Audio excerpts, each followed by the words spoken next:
మీ ఎలాంటి వ్యాపార ప్రకటనలకైనా వెంటనే మా ఛానల్ సంప్రదించండి. అందరికీ నమస్కారం. ఈరోజు మనతో పాటు ఉన్నారు ప్రముఖ ఆధ్యాత్మికవేత్త జ్యోతిష్ పండితులు శేషగిరిరావు గారు. గురుగారితో మాట్లాడదాం. గురుగారు నమస్కారం. నమస్తే అమ్మా. గురుగారు, ఈ నవంబర్ మాసంలో ఈ కుంభరాశి వారికి ఎలా ఉండబోతుందంటే ఈ మాసం అంతా? ఖచ్చితంగా కుంభరాశి వారికి కొంత బెంగ తగ్గే పరిస్థితి ఎక్కువే కనిపిస్తుంది. ఎందుకంటే వీళ్ళకి అటు ఏళ్ళనాటి శని ప్రభావం అనేది ఒకటి, సరే గత 2 నెలలుగా అంత బాగుండని మిగతా గోచారం ఒకటి, వాటిని అన్నిటి నుంచి అంటే ఈ ఏళ్ళనాటి శని అనేది అప్పుడే మనకి వెళ్ళే అవకాశం లేదు, కానీ మిగతా గ్రహస్థితి అంతా కూడా వీళ్ళకి కొద్దిగా ఈ నెల కుదుట పడుతుంది. అంటే ఒక రకమైన ఊరట కనీసం. సో ఆ రకంగా మాత్రం కొంత ఊపిరి పీల్చుకోగలుగుతారు. అంటే ఒక పెద్ద రుణభారం ఉందనుకోండి, ఆ రుణభారాన్ని కనీసం సగమైన తగ్గించుకొని పరువు పోకుండా కాపాడుకోగలుగుతారు. లేదు ఇప్పటిదాకా ఒక పెద్ద లక్ష్యం పెట్టుకున్నారు, ఆ లక్ష్యం ఎప్పటికప్పుడు పూర్తి అవ్వడానికి ఏదో ఒకటి అడ్డు తగులుతూ ఉంటుంది, అది కొద్దిగా ఇప్పుడు తొలుగుతుంది. లేదు మనకి వారసత్వంగా ఇప్పుడు అమ్మ నాన్న ఆస్తి ఎవరిదైనా సరే మనకి రావాలి, కానీ ఇంట్లో ఏకాభిప్రాయం కుదరక లేదా మధ్యలో వాడు ఎవడో ఇంకోటి వచ్చి దూరటం వల్ల అది ఎప్పటికప్పుడు మన ఆస్తి మనకి చేజిక్కడం అనేది కూడా కష్టమైన వ్యవహారంగా ఉండొచ్చు. కానీ అది ఇప్పుడు సానుకూలం, ఒక లింక్ అనేది మనకి కరెక్ట్గా ఏర్పడుతుంది అది తగ్గొట్టడానికి ఆ బాధని.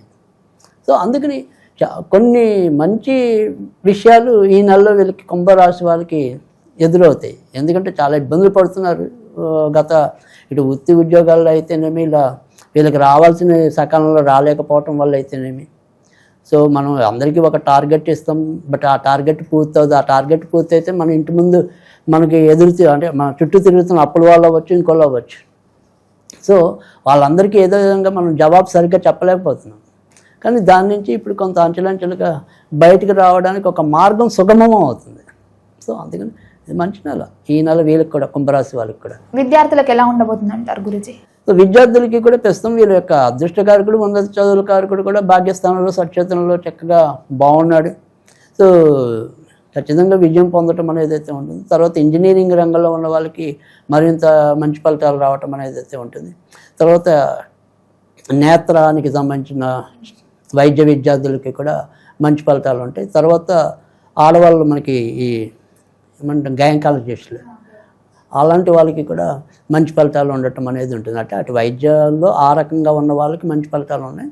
తర్వాత విద్య అభ్యసించే వాళ్ళకి, నేత్ర రంగంలో ఉన్న వాళ్ళకి, తర్వాత అదే సేమ్ ఆడవాళ్ళు అయితే కనుక ఆ గైనకాలజిస్టులో కూడా అటు ఉపయోగం ఉంటుంది ఎక్కువ. కానీ అలా కాకుండా సాధారణంగా ఇంజనీరింగ్లో ఉన్న వాళ్ళందరికీ కూడా ఈ నెల బాగుంది. ఆ సాంకేతిక విద్యల్లో ఉన్న వాళ్ళకి మరింత మంచి ఫలితాలు ఉన్నాయి. తర్వాత మనకి ఏదంటే సాధారణ ఉన్నాయి కదా, జనరల్ ఎడ్యుకేషన్ అంటే ఇంజనీరింగ్తో సంబంధం లేకుండా ఉండే ఎడ్యుకేషన్ వాళ్ళు మాత్రం కొద్దిగా ఎక్కువే కష్టపడి రావాల్సిన పరిస్థితి ఉంది.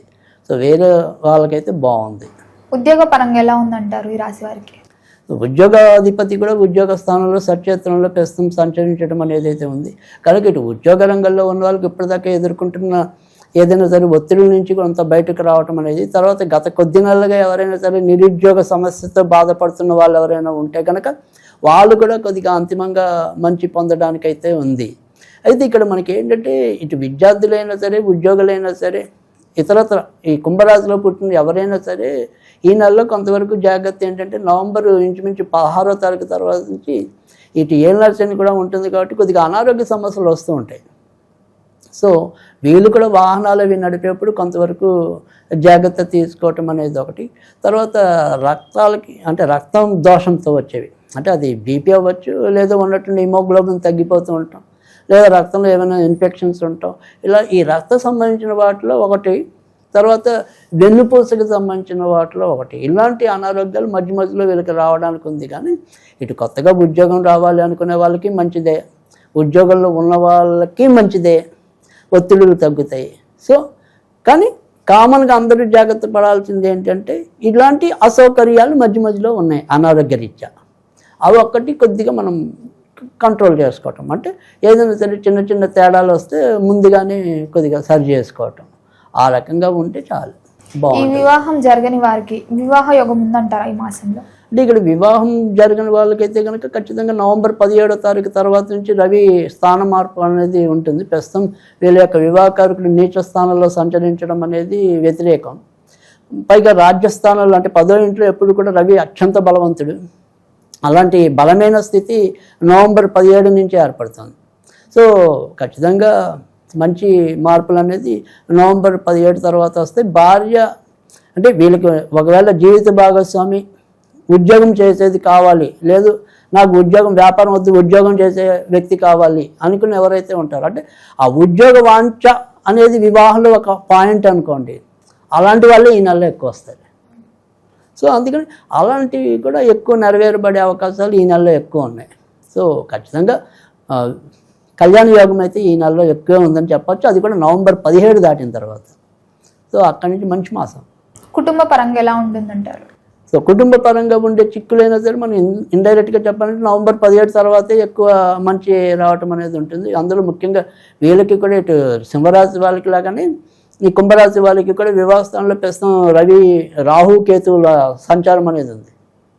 సో దానివల్ల కూడా కుంభరాశి వాళ్ళకి భార్యాభర్తల మధ్య ఒక్కోసారి సరైన ఏకాభిప్రాయం కుదరకపోవటం, తర్వాత ఒకళ్ళొకళ్ళు కొద్దిగా దూరంగా ఉండవలసిన పరిస్థితులు రావటం ఇలాంటివి ఉంటాయి. కానీ తాత్కాలికంగా ఈ నెలలో కూడా వీళ్ళకి కొంత ఆనందము, ఉన్నంతలో ఇద్దరు కలిసి చేయాల్సిన పనులు పూర్తి చేయటము ఇలాంటివన్నీ కొంత చాకచక్యంగా పూర్తి అవటం అనేది అయితే ఉంటుంది. అది కూడా నవంబర్ 17 దాటిన తర్వాత. సంతానం లేని వారికి సంతాన యోగం ఉందంటారా ఈ మాసంలో కుంభరాశి వారికి? సంతానం లేని వాళ్ళకి కొద్దిగా ఇబ్బందిగానే ఉంది. ఎందుకంటే ముఖ్యంగా ఈ బుధ కుజుల కలయిక అనేది కొంత మంచిది కాదు. అంటే ఆల్రెడీ కొత్తగా గర్భం దాల్చిన వాళ్ళకి కూడా ఒక్కోసారి సడన్గా గర్భస్రావాలు అవటం ఇబ్బంది ఉంది. సో సంతాన విషయాల్లో మాత్రం ఎంతో కొంత ఆలస్య సూచనలు అయితే ఎక్కువగా కనిపిస్తున్నాయి. అంత శీఘ్రంగా వాళ్ళ యొక్క కోరికలు ఫలించే పరిస్థితులు చాలా తక్కువగా కనిపిస్తున్నాయి. ఓకే గురూజీ, ఈ న్యూ బిజినెస్ స్టార్ట్ చేద్దాం అనుకునే వాళ్ళకి మాసం అనుకూలంగా ఉందంటారా? తప్పకుండా. అంటే వ్యాపారానికి సంబంధించిన గురుడు కొద్దిగా వక్రంలో ఉన్నప్పటికీ కూడా లాభాధిపతి కొంతవరకు వచ్చలోనే ఉన్నాడు.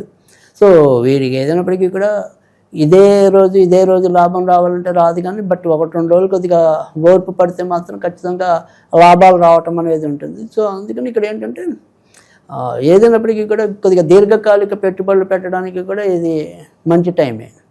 సో అంటే అప్పటికప్పుడు ప్రయోజనం పొందే దాని మీద కంటే కూడా ఇప్పుడు షేర్ మార్కెట్లో అవ్వచ్చు, లేదా మనం ఏదైనా సరే ఒక ఇన్సూరెన్స్లో పెట్టుబడులు కావచ్చు, ఇలా దీర్ఘకాలిక పెట్టుబడులు పెట్టడానికి ఇది అనువైన టైం. లేదు ఒక భూమి మీద పెట్టి కొంతకాలం అయ్యాక పెరిగాక మనం అమ్ముకుందాం అనుకునేది ఉంటుంది. అంటే మనం ఉంచుకుందాం అనుకునే దానికి కాకుండా అమ్ముకుందాం.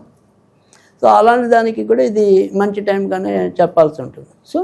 సో నెమ్మది లాభాలు అయితే ఖచ్చితంగా వస్తాయి. సో మరి వ్యతిరేక ఫలితాలు అయితే ఉండవు. విదేశీ యోగం ఉందంటారా ఈ రాశి వారికి? విదేశీ యోగం వీళ్ళకి కూడా కుంభరాశి వాళ్ళకి ఎక్కువగానే కనిపిస్తుంది. కాకపోతే వీళ్ళే వెళ్ళడానికి అంత సుముఖంగా ఉండకపోవచ్చు. కానీ బట్ వెళ్ళాలి అనే ఉద్దేశం ఉన్న వాళ్ళకైతే కనుక వాళ్ళ యొక్క సంకల్పం నెరవేరబడుతుంది. సినీ రంగం వారికి ఎలా ఉండబోతుందంట? సినిమా రంగంలో ఉన్న వారికి కూడా ప్రస్తుతం శుక్రుడు బాగా మంచి ప్లేస్లోనే వీళ్ళకి గోచార వ్యవస్థ ఉన్నాడు కనుక ఖచ్చితంగా మంచిగా వీరు పరిణతి సాధించడానికి ప్రయోజనం పొందడానికి ఉంటుంది. అయితే సాంకేతిక రంగంలో ఉన్న వారికి మరింత మంచి ఫలితాలు పొందడానికి ఉంటుంది సినిమా రంగంలో అయితే. అలా కాకుండా విడిగా కవులు కళాకారులందరికీ కూడా గుర్తింపు గౌరవాలు లభించడం, ఏదో ఒక చోట ఎక్కడో అక్కడ అవార్డులు పొందడం అనేది కూడా ఉంటుంది. సో మొత్తం మీద ఆ రంగంలో ఉన్న వాళ్ళకి కూడా అనుకూలమనే చెప్పాలి. సొంతింటి కల నెరవేరుతుందంటారా? సొంతింటి కారకుడు ఖచ్చితంగా వీళ్ళకి ఇప్పుడు ప్రస్తుతం అనుకూలమైన స్థితిలో ఉన్నాడు. ఏలర్జన్ వల్ల ఏదైనా సరే మనం జూన్లో అనుకున్న పని జూన్లో జరగకపోయినా ఖచ్చితంగా జూలైలో జరుగుతుంది. సో సొంత ఇంటి నెరవేరటం అనేది ఒకటి. తర్వాత గత కొంతకాలంగా వీళ్ళు ఇల్లులు కొనటం, లేదా ఇల్లులు అమ్మటం, లేదా స్థలాలు కొనటం, స్థలాలు అమ్మటం, ఇలాంటి వాటిల్లో ఏదైనా సరే ఒడిదుడుకులు ఎదుర్కొంటున్నా, అడ్డంకులు ఎదుర్కొంటున్నా ఖచ్చితంగా ఈ నెలలో అడ్డంకులను తొలగిపోతాయి. సో కొత్త ఇల్లు, కొత్త స్థలం, ఏదైనా సరే భూమికి సంబంధించిన భూ విక్రయాలు, గృహ విక్రయాలు, లేదా వాటి అమ్మకాలు, ఇలా ఇద్దరికీ కూడా ఇరుపక్షాల వారికి కూడా అనుకూలమైన గ్రహస్థితి అయితే కనుక ప్రస్తుతం కుంభరాశి వారికి ఎక్కువగా కనపడుతుంది. గురుగారు మీరు చెప్పినట్టు కుంభరాశిలో ఎవరికైతే ఈ సంతాన యోగం లేదో వాళ్ళకి మిస్క్యారీ అయ్యే ఛాన్సెస్ ఉన్నాయి అన్నారు కదా. సో అలా కాకుండా ఏ దైవారాధన చేస్తే వీళ్ళకి అనుకూలంగా ఉంటుంది అని తెలియజేయండి గురు. తప్పకుండా మిస్క్యారేజీ అవ్వటం అనేది ఒకటి. తర్వాత రెండోది ఒకటి ఏంటంటే మనం చేసిన పనికి సరైన లాభాలు రావటం అనేది ఒకటి ఉంటుంది. సో వీటన్నిటికీ సంబంధించినంత వరకు మనకి ఈ నెల వీళ్ళకి ఎక్కువగా బుధుడు దెబ్బతింటం అనేది ఉంటుంది. సో అందుకని అంటే బుధుడు కొద్దిగా వ్యతిరేకమైన ఫలితాలు ఆయన సంచరించే దాన్ని బట్టి. సో అందుకని ఇక్కడ ఏంటంటే వీళ్ళు శ్రీకృష్ణుని ఎక్కువగా ఆరాధిస్తే అటు సంతానం వాళ్ళకి ఈ రెండింటికి కూడా ఉపయోగపడుతుంది. సో సోమ బుధవారాల్లో ఇంట్లో అంటే పెళ్ళై గర్భం కావాలి అనుకున్న వాళ్ళు, సో అలాంటి వాళ్ళేమో సోమ బుధ శ్రీకృష్ణుడికి కొద్దిగా అటుకులు నివేదన చేయటం అనేది చేయాలి. ఇక జనరల్గా అందరికీ కూడా కుంభరాశి వాళ్ళందరికీ అంటే సంతానం వాళ్ళు మాత్రమే సోమ బుధవారాలు కొద్దిగా శ్రీకృష్ణుడికి అటుకులు నివేదన చేయటం అనేది. అలా కాకుండా మామూలుగా అయితే శ్రీకృష్ణుడికి సంబంధించి ఏమైనా చదువుకున్నట్టయితే కనుక అన్ని రకాల వారికి కూడా అనుకూలమైన ఫలితాలు ఇవ్వటం అనేది ఉంటుంది. అలాగే లేదా ఒక ప్రత్యేకమైన సంకల్పం ఉంది అంటే ఇందాక మనం చెప్పుకున్నాం అంటే నాకు ఇల్లు గత కొద్ది కాలంలో ఇల్లు పని అవ్వట్లేదు, దానికి ఏదైనా ఒకటి చెప్పండి, లేదు మేము ఇల్లు అమ్మడానికి పెట్టామండి బేరాలు ఏమి ముందుకు రావట్లేదు అనేవాళ్ళు ఉండొచ్చు. అలాంటి ప్రత్యేక సంకల్పం ఉన్న వాళ్ళు మాత్రం బుధవారం శ్రీకృష్ణుడికి కొద్దిగా వెన్నపూస నివేదన చేయండి. తప్పకుండా వాళ్ళ యొక్క కార్యరూపం దాల్చడానికి ఉంటుంది. తర్వాత ఏదైనా చదువుకోవాలనుకుంటే కనుక ఓం క్లీం కృష్ణాయ గోవిందాయ నమః, ఓం క్లీం కృష్ణాయ గోవిందాయ నమః అనేది చదువుకోవాలి. ఇక విడిగా రోజుల్లోకి వస్తే కనుక వీళ్ళకి కూడా ఆదివారము, బుధవారము, శుక్రవారము, శనివారం బాగా యోగ్యదాయకంగా ఉండటం అనేది అయితే ఉంటుంది. ఇక రోజుల్లోకి వచ్చేప్పటికైతే కనుక 1వ తారీఖు, 5వ తారీఖు, 6వ తారీఖు, 8వ తారీఖు, 12వ తారీఖు, 14వ తారీఖు, 18వ తారీఖు, 25వ తారీఖు, 27వ తారీఖు, 30వ తారీఖు అనుకూలకంగా ఉంటుంది. ఇక ఈ నెలంతా కూడా వీళ్ళు సాధ్యమైనంత వరకు కూడా ఎర్రటి ఎరుపుకే వీళ్ళు కూడా కొంతవరకు దూరంగా ఉండటం అనేది అవసరం. గురుగారు మొత్తం మీద ఈ మాసం అంతా కుంభరాశి వారికి ఎలా ఉంటుందో తెలియజేసినందుకు ధన్యవాదాలు.